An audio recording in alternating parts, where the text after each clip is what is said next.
What's up, Gear Mortals? Trey Xavier here. The time has come at last for the final judgment of your rigs that you sent in for the Rigged Gear Mortals 2, The Reckoning. And this time I'm not excited to judge what you sent in because I loved all of them, just about. I had the best time watching them. There's a whole video where me and Isaac went through and watched all of them on a live stream. I'll put that at the end so that you can watch it. I wish that I could give you all the grand prize. Obviously, I can't do that. So instead, I agonized over which ones to choose for the top 5. So here are my 5 favorite rigged videos. The last one is the grand prize winner, but we're gonna start with the 4 runners-up. First of which is Fredrik M, whose 15-second rigged video made me laugh, and no bullshit, straight to the point. 15 seconds, here's my rig, done. So check it out. Hello Trey, here is my gig.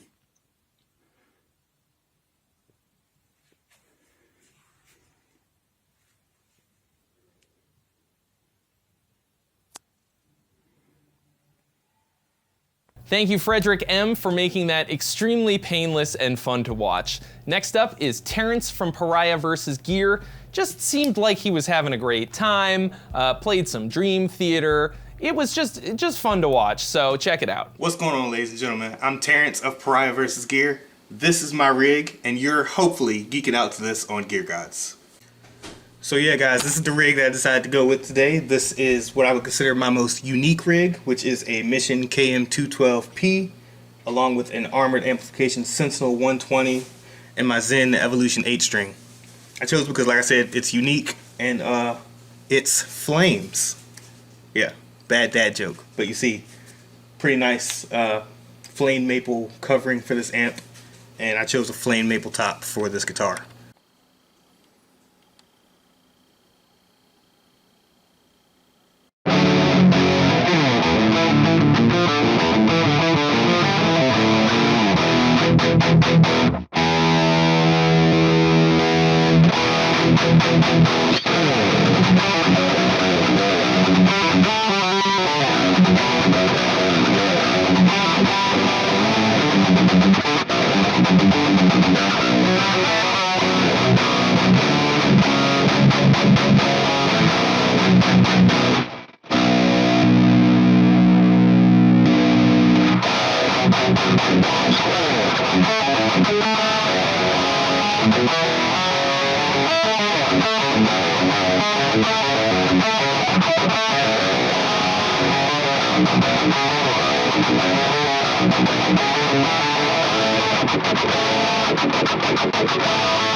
Thanks, Terrance, for your entry, and thanks for being a Gear Mortal. Next up, we've got Marius D from Deutschland. His channel is called Sencha Yellow. I enjoyed his rigged because of his fun sense of humor and his creative use of cinematic B-roll. I could tell that to achieve a track dolly style shot, he put the camera on like a rolling office chair and just rolled it past the guitar. And I really appreciate that creativity. So here's Marius D. What's up, Gear Gods? This is Marius from Germany and you're geeking out to my stuff. This is my LTD H1001 Deluxe. I bought this because I wanted a neck-through body design, which not a lot of guitars have at this price category. I replaced the original EMG pickups with Seymour Duncan SH2 and SH4 because I really got into prog and they fit that style way better.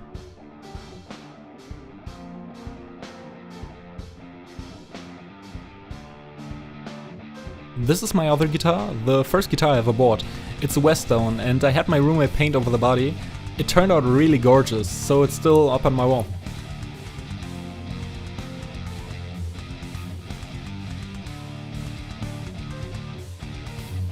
Next in line is my Metro 20 from Pedal Train with a small but quite exquisite collection of pedals on it, starting with the exotic SP compression right after the Polytune.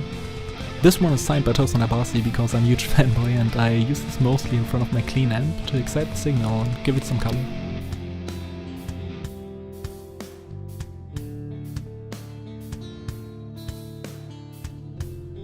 Up next is the Precision Drive by Horizon Devices. It's the limited edition with the Japanese writing on it, and it's the first pedal I ever got. It's very dear to my heart, and I use it to boost my next pedal, which is the Friedman BEOD Overdrive, because I'm a huge Tosin Abasi fanboy, and he has like 3 of them on his board. This replaced my EVH 5150 because it sounds a lot better in the low end and works much better with my amp. Speaking of which, this is my Line 6 Spider 3. All the channels broke except for the clean channel, but it still sounds lovely. I don't know why anyone would want any other amp. This is just, it has everything and it's overall the pinnacle of sound design. As a backup amp, I have the PRS 2-channel Custom 50, which I got because I'm a huge Tosin Abasi fanboy, and he had it in one of his videos. I'm pretty much exclusively using the clean channel, and I get all my gain from the pedals. It also has a very important small dinosaur on it. His name is Mark.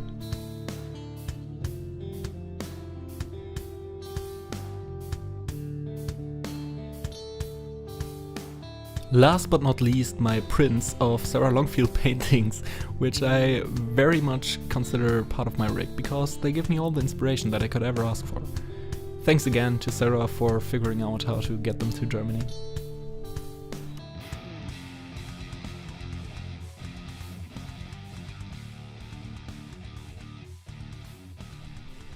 This concludes my rig. Honorable mentions go to the Rode NT1A, through which I'm speaking right now, and also the Audient ID4 interface, because it's the only interface that I've never had any problems with. And yeah, thanks for watching, and I'll see you sometime, probably. Da-da-dum, da-da-dum, da-da-dum, da-dum, dum, dum, dum, dum, da-dum.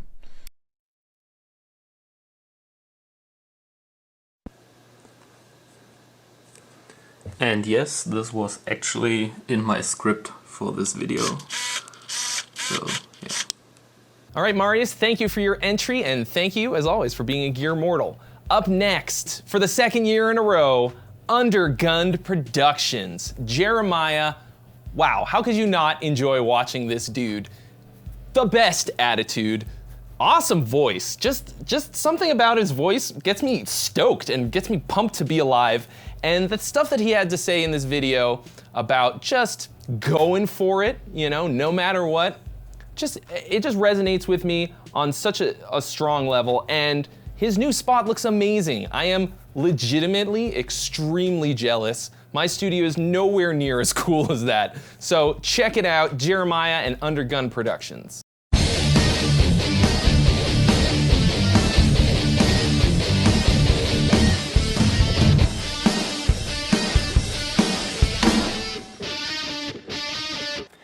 Hell yeah, and good day everybody. Jeremiah here from Undergunned Productions coming at you guys with my 2020 Gear Mortals rigged video for the Gear Gods Rig Contest. And since my last rig video I posted there, that was about 2 years ago, I've moved out to the country and I built myself a whole brand new studio from the ground up. I call this studio the Wicked Willow Recording Studio. And around the front here you can see we have one of the most wicked and evil, creepy looking willow trees you've ever seen. And this area has quite a bit of wicked history to it, but I'll give you a little tour here, show you my rig. My rig hasn't changed much since the last time, but I have got a bunch of new analog equipment and whatnot. So here you can see this is my lounge, which has phenomenal views all the way around. It's a nice chill out area with a small bar here, my beer fridge. And I wanted to go all out. Eventually I'm going to open this up to the public. I'm still not 100% done, but we are getting close. And as I was building this, a lot of people were thinking I was having a midlife crisis. And I'm like, no, this is a midlife awakening. So we only live once. If you want to do something, you got to do it now. You can't bank on tomorrow. You can't wait till you retire. If you want something and you're passionate about it, do it. That's my advice for everybody. And I had a grind to do this. I had a grind to pull it off financially, and obviously to pull it off and build this all by myself. I was working 2 jobs, mixing, working my day job, and working on this studio every day for almost 1.5 years straight. And now I'm pretty much 95% done. I got a few things I got to do here, but so you can see I got a great control room set up. So we'll start here, then I'll take you in the live room and show you my guitar rig. Obviously, that's what we're here to do. But so when I'm recording guitars, mostly I got two 57s on my cab. Sometimes I'll throw a condenser or a ribbon on there, but I'm running into the Apollo, and anytime I need more than two mics, I'm running into the Studio Live 24 from PreSonus here, and I got all my drums routed into this bad boy too. And it's got great preamps too, but you gotta love the Universal Audio stuff. I've been loving that unit and also some of the plugins that came with it. And then I got a bunch some of my old rack mount gear and a few new pieces. And I'm trying to run everything through something in this unique chain. So I've been doing a lot of reverb and eBay over the last 2 years and looking for deals and just having fun. So I want to try to hit as much analog and get some extra character before I hit the digital realm. So I'll bring in here, you can see, we'll start with the drums here. I got my drums mic'd up. I'm not much of a drummer, but I have been practicing at least 2 or 3 times a week, and I am progressing, happy to say that. And I've also definitely took the time to get these drums sounding great with the mics I have and how I got that set up there. So we'll start with the guitars over here, my acoustics. Got all my acoustics in the corner. Still got my favorite LTD ESP loaded with the EMG 7-string. Badass guitar. Like I said last time, I've written so many great tracks on that, and still every time I pick it up, a new riff comes to me. That's why I like having that 7-string. And over here I got my wall of Deans. And I had this guy last time. And this is a new one to the arsenal of guitars here, the Dime Razorback. And I scored this guy on eBay for a great price. All it had was one little chip down here and a problem with the nut. This string here likes to pop out, and just because the top of this headstock is so wide, you can see how much of an angle and pressure is on there. So I think I'm gonna solve that by throwing a locking nut into it. But the tones are so heavy and gnarly out of that bad boy, loving it. And this guy here, the MLX, is my son's, and it's left-handed. So he likes to come out and jam once in a while. He's got his line 6 down here. And next, another new guitar to the arsenal is this Epiphone Zakk Wylde, total workhorse. This guy, if I'm lacking getting a tone, I have another one of the guitars, I pick this up and I'm getting what I need almost in all kinds of different situations. Clean, crunch, classic rock, and of course metal.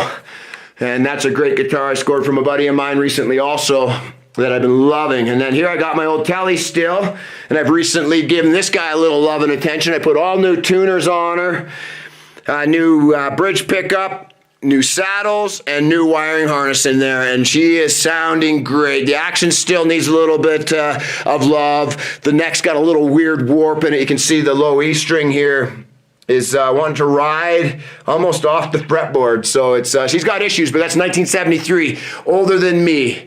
And then over in the corner, I got my old Squier bass, which I still like. I actually just put new strings on that, which is, hadn't seen new strings probably in 5-6 years. And then my other bass here, another Squier 5-string.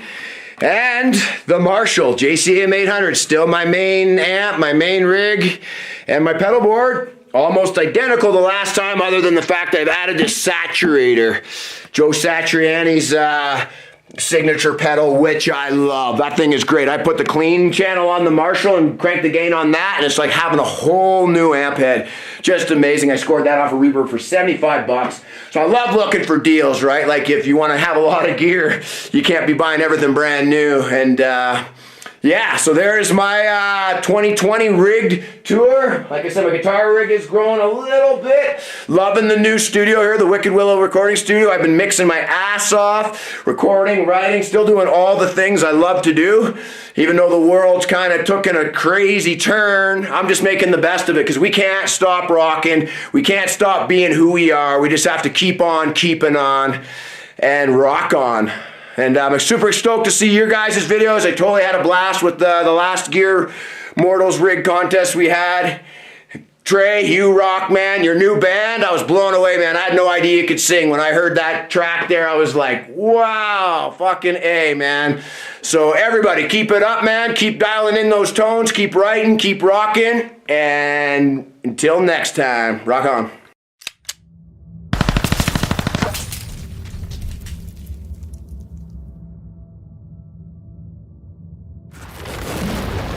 Jeremiah, Undergun Productions, thank you for your updated rigged for 2020. Super fun to watch. And now, the winner of Rigged Gear Mortals 2, The Reckoning, Electric Boogaloo, I give you Brian Baxley.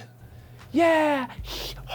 Yeah. Congratulations, Brian. I really feel like you captured the spirit of what Rigged is all about. You didn't just give us a list or show us what all of your gear was. You gave us a little bit of insight into each piece of gear, why you had it, what you liked about it, and what you didn't like, and just kind of gave us a little story about each thing. It did run a bit on the long side, but this year I forgot to include a time limit, so that's on me. Anyway, congratulations, Brian. Check out his Rigged right here.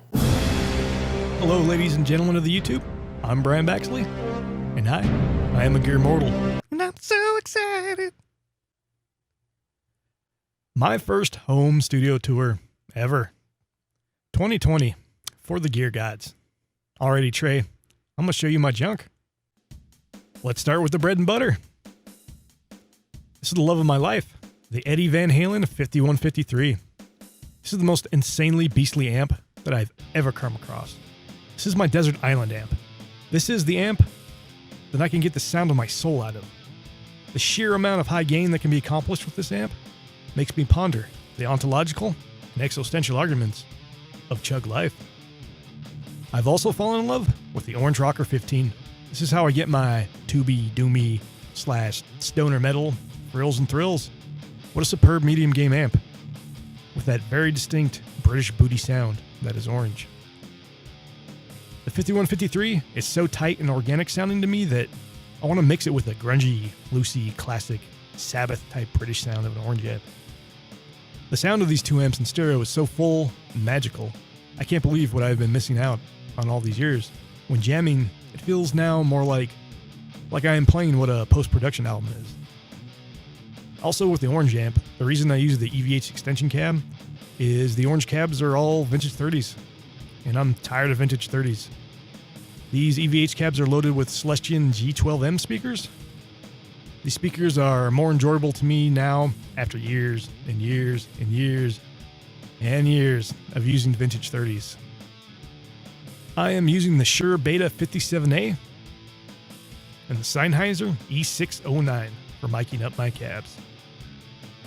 Their tight, super cardioid patterns help me in this home live / demo situation that I am trying to accomplish, as I am always running fans, air conditioning, dealing with traffic, loud noises, neighbors, and all those issues of an uncontrolled environment. The Furman Power Conditioner is an unsung hero of guitar rigs. I've lost entire rigs thanks to rentals and venues that have no grounds. Blowouts happen, and then you just lost it all. Get renter's insurance, people. Another interesting piece of gear worth mentioning is the cab grabber. What a perfect idea or solution for a cab mic stand. This thing saves me so much space and so many headaches compared to a traditional boom mic stand setup. This will make your life better for not that much cost. I don't like jamming with headphones, so I have been using the Ibanez Tourbador as a monitor for my drum loops. It's just one of those pieces of gear that fell into my lap at the right time, for the right price, for a different purpose than intended, and has worked out wonderfully over the years. So for drum loops, I have been using the Digitech RP250. Legendary. I've been using this since I was a teenager. So many enjoyable hours on this piece of gear. I can power this thing up, select a tempo, choose a beat, and get to jamming within seconds. What a great piece of gear. Okay, now, the secret I've learned to not pissing off your neighbors is rock wool. Rock wool is perfect for my situation. It will sound absorb the frequency range of guitars effectively, so I have been placing it directly behind and below the guitar speakers, so the full amount of sound won't travel back and below. I've also placed it on the walls to absorb room reflections, and the results have been good. I have it set up now so that I can play a 50 watt amp at 1 watt with a master on 7 without disturbing anyone. And all I need is the master on 4, and I'll be happy. So, for all you people who are like me, you know, people living on top of people, give this type of sound absorption a try. If you are constantly getting complaints about your guitar, Rockwell will solve your problems. Now, I have recently been trying to get a stereo rig together. I can run a stereo rig very simply, thanks to the Line 6 HX effects. I really enjoy using guitar effects, and my pedal board, well, just got to that ridiculous huge point where it's time to upgrade and use a multi-effects. The guitar effects are so mind-blowingly satisfying in stereo. I can't believe what I've been missing out on all these years. It's so massive sounding. And alongside the HX effects, I'm rocking this Ibanez Weepin' Demon Wah.